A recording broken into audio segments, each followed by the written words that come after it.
When most people hear the word stress, they think of something negative, like feeling overwhelmed, anxious, frazzled, or just flat burned out. But did you know that not all stress is bad?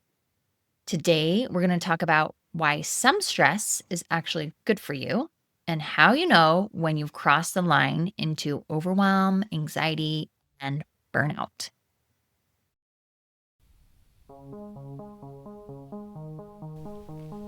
Welcome to Burnout Solutions, a podcast designed to help high achievers and healthcare professionals understand stress and how it can lead to burnout. Together, we'll explore how your brain and nervous system naturally work and why they sometimes hold you back, and how to overcome those challenges to fully enjoy the success you've worked so hard to create. I am your host, Mona Tippett, registered nurse, burnout coach, and resiliency educator.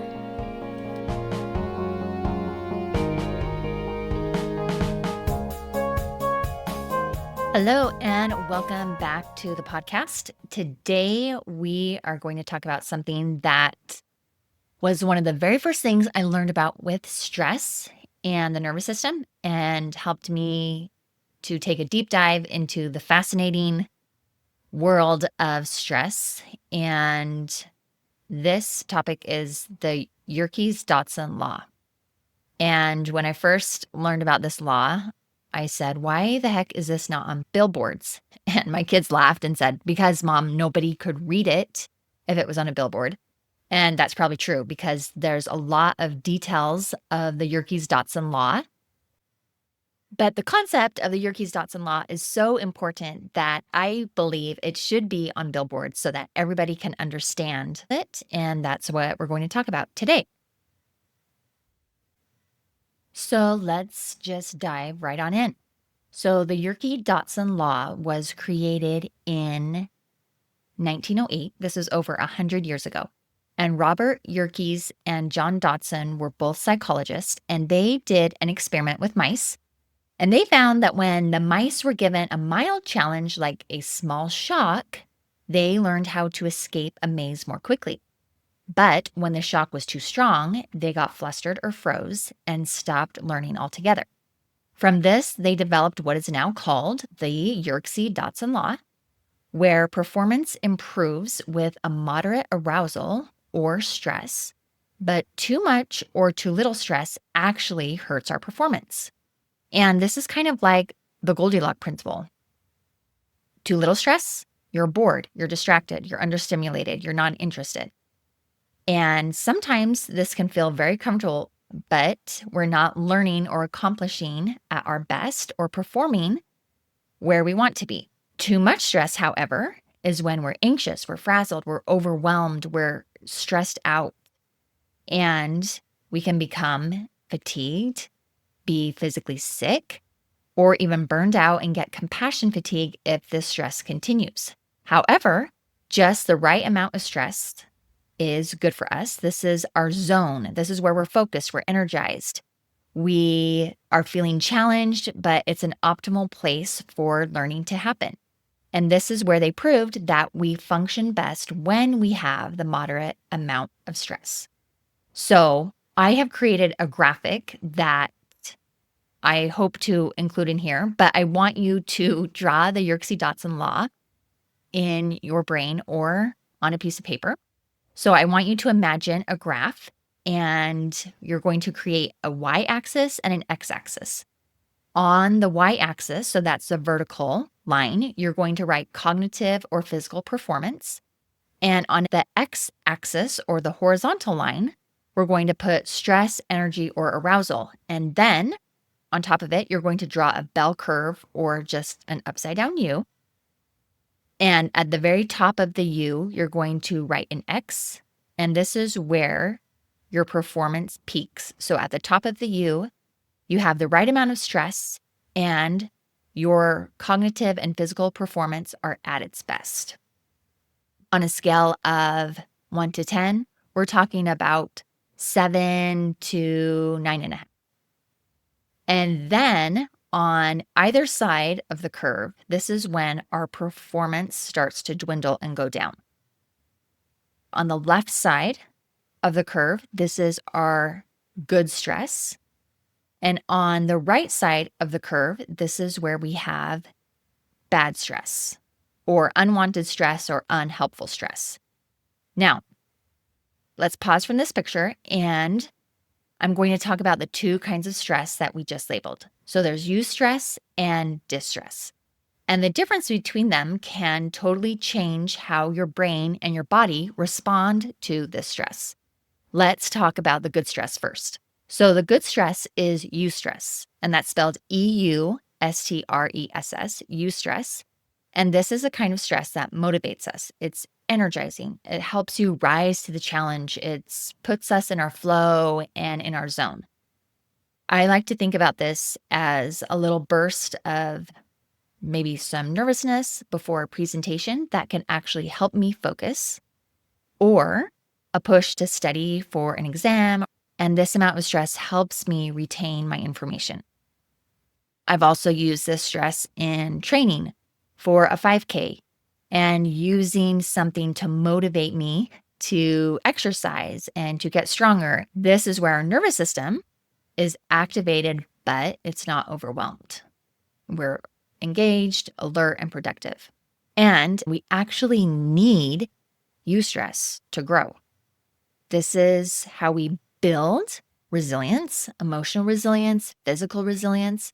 This is where our confidence is grown. This is where we learn and master new skills. This is where the 1% better lives. And this is a really healthy, stressful place to live. Now, let's talk about distress or the overload. So, distress is when we keep getting stress and it happens to be too intense.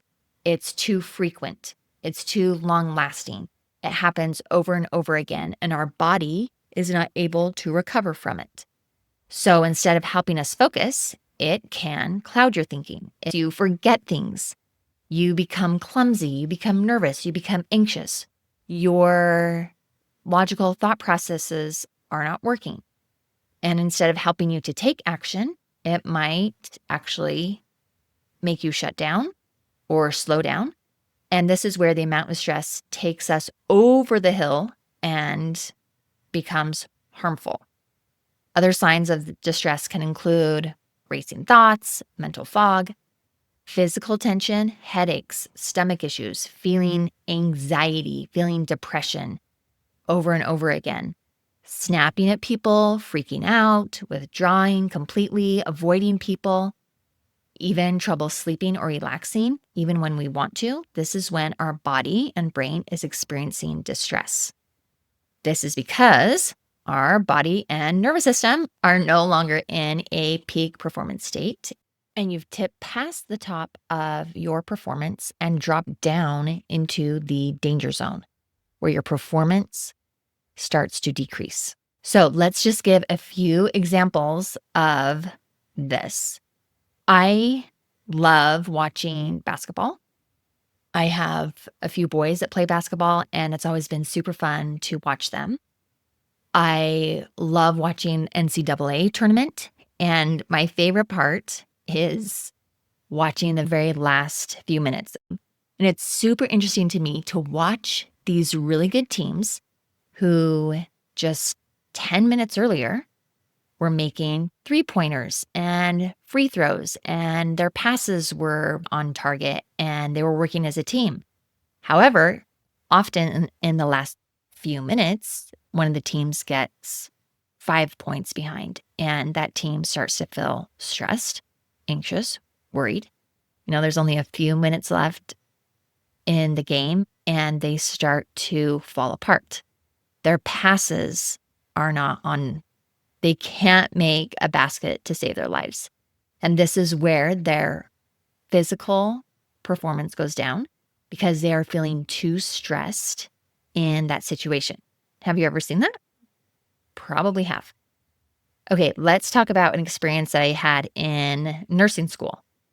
It was over spring break, and it was my pharmacology test, and I did not study over spring break like I had wanted to. And I was pretty stressed out about it. I had waited till the last minute and procrastinated, and I went into the test. And I felt really frazzled, and I could not remember anything. I couldn't think of the sheet that I had just studied. I couldn't think of classifications of medication. And it was as if my mind was blank and I did not do well on the test. And seriously, 10 minutes after I finished the test, all that knowledge that I had studied came back because my stress had gone down. So when your stress is too high, you forget things. One more example was just the other day. It was Sunday morning and I got sucked into my phone longer than I wanted to. And so I was a little bit behind, and it had been a really busy Saturday for all of us, and everybody was tired. But our church is at 9 o'clock, and it's really important to me to go to church. And I woke up all the kids, and I was behind. And as I'm running up the stairs, I'm tripping. And my husband messages me because he was already at church, and he said, "Can you please bring this one thing?" And I'm gathering things and putting them in my bag and trying to brush my teeth as I'm walking around the house and getting snappy with people. Okay, we gotta go, we gotta go. We're late. Everyone grab this. And I run in the car, and I had forgotten my phone, and I come back in and I had also forgotten other things that were there on the counter. And as I'm rushing around, my logical brain is not working well because of the amount of stress that I had in my body. So hopefully you can relate to any of those, or you can think of an experience where you just had a little too much stress in your body and your cognitive and or physical performance went down because of the amount of stress that you had at that moment. So let's talk more about how the brain and your nervous system fits in with the Yerkes-Dodson law. And this is where it really gets interesting to me. And I love to explain this in detail to my clients, but this is just a brief overview. The Yerkes-Dodson law ties in with the polyvagal theory and the concept of your own personal window of tolerance. And if you don't know what the window of tolerance is, it's basically your ability to handle stress without freaking out or shutting down. Next week, I'm actually focusing on the window of tolerance and the details of that, so stay tuned. But let's talk about how your nervous system picks up on stress. So I've said this before, but your nervous system is constantly scanning your environment and your internal state, asking, am I safe? And like I talked about specifically in the last episode, the past and what has been dangerous or threatening has a big influence on how stressful we view things right now.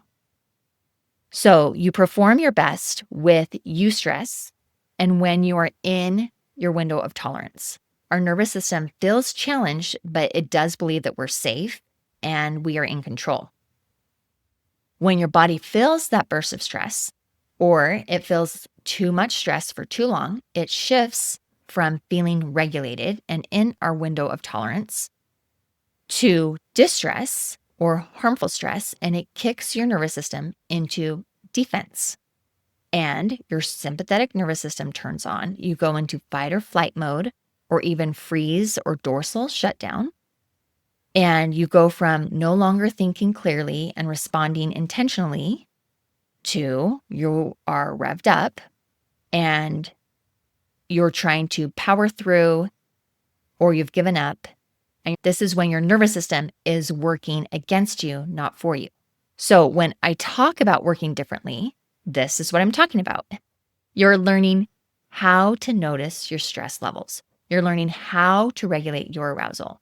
You're learning when you've gone over the curve and you intentionally stay in your optimal zone.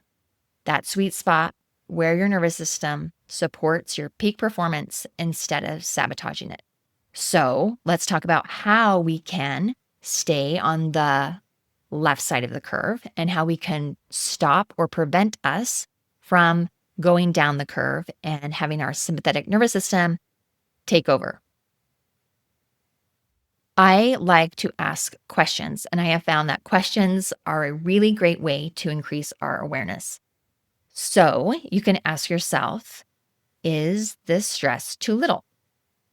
Am I disengaged? Do I feel numb? Am I unmotivated? Am I foggy? Am I completely shut down?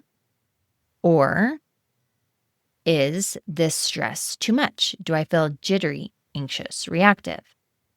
Do I have a headache? Am I physically tense, panicked, or overwhelmed? Or am I in my zone of performance? Do I feel alert and challenged? Is this stress helping me grow? Can I recover quickly after this stress passes, or does it linger and it drains me? If it's eustress or good stress, you will feel a sense of purpose and growth on this side. If it's distress, you feel like you're carrying a box of a heavy load that you can't put down. It's really wrecking your goals and is not helping you. So that's the first thing to do, is just notice the signs of too little or too much stress. The second thing to do is, if you notice that you are in a state that isn't helpful, so if you have too little stress or too much stress, I want you to use regulation tools to shift into your optimal zone. And these are just a few ideas that are easy. To upregulate, you can try upbeat music, movement, cold splash, cold cloth on your neck, or you can even give yourself a challenge with a timer or with another person. That's why an accountability partner works really well, is because you have just that little bit of stress to make yourself move a little bit more because you are accountable to somebody else besides you. Okay, so what if you have too much energy and you need to downregulate? Well, I teach a lot of these tools in my program, but here are a few. You can try deep breathing in your diaphragm. You can try grounding techniques, coming back to the present, vagal toning, and helping your vagus nerve know that you are safe. Just a quiet walk, or spending some time rocking in a rocking chair can be a great way to downregulate. And the third is to track your stress performance sweet spot. Start noticing, when do I feel most productive? When am I most creative? When am I focused? Lots of people have certain times during the day that they can be in their zone. What conditions support that? What pushes you over the edge? What do you need to fill in your zone? I notice that I'm really sensitive to caffeine, and caffeine stimulates my vagus nerve too much and makes my vagus nerve feel stressed or nervous. And so I've learned that if I take caffeine, it actually puts me out of my performance spot. However, lots of people believe that caffeine helps get them into that performance spot. So just pay attention. You are building awareness for your personal curve and what can help you stay at your peak of your learning zone. Okay, so let's just finish up. I just want you to know that stress is not the enemy. Too much unregulated or chronic distress is. And this is what we call stress when we are stressed out. When you understand the Yerkes-Dodson Law and start to see stress as a signal, not a problem, this is your body's way of helping you engage, perform, and rise to the occasion, as long as you keep it in check. So when you can learn to recognize the difference, you can stop fearing all stress and start working with your body and your brain. This is what I love helping people do, is to understand how and where your brain and nervous system are not working for you, but are still working perfectly, and how we can retrain them to work differently and in support of your goals. So thank you for listening, and stay in your zone of optimal performance.